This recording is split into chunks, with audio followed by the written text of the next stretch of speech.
ஓ! எ எனக்கு ஏன் தெரியல. எனக்கு யாராவது ஒரு செலிபிரிட்டி வந்தாங்கன்னா, டக்குனு போய் ஃபோட்டோ எடுக்க தோணாது.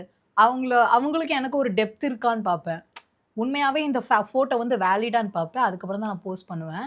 அதுல ஒன் ஆஃப் த பெர்சன் இவரு தான். இவரோட கதைகள்லாம் பார்த்தா எல்லாருக்குமே ஆமா. யூடியூபே பேசப்படுற ஒரு மொத்த என்டயர் தமிழ்நாடுமே பேசக்கூடிய ஒரு பெர்சன் தான் இவரு. எனக்கு ஒரு வருத்தமும் இருந்தது, இவரு என்னோட டான்ஸ் பார்க்கலன்னு சொல்லிட்டு. Okay. But at the same time like வணக்கம் சார், வணக்கம் சார்.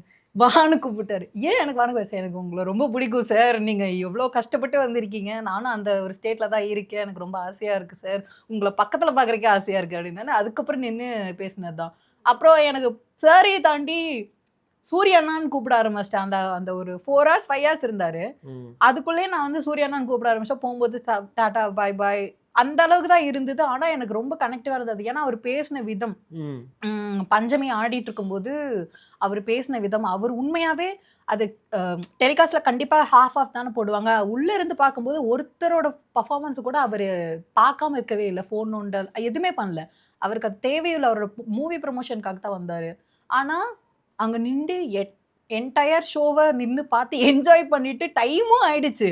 ஓகே. அதையும் ஃபன்னா எடுத்துக்கிட்டு, பரவால்ல எனக்கு ஷோ புடிச்சிருக்கு நான் பார்த்துட்டே போறேன்னு சொல்லிட்டு ஃபுல்லா இருந்து பார்த்து முடிச்சுட்டு போனாரு.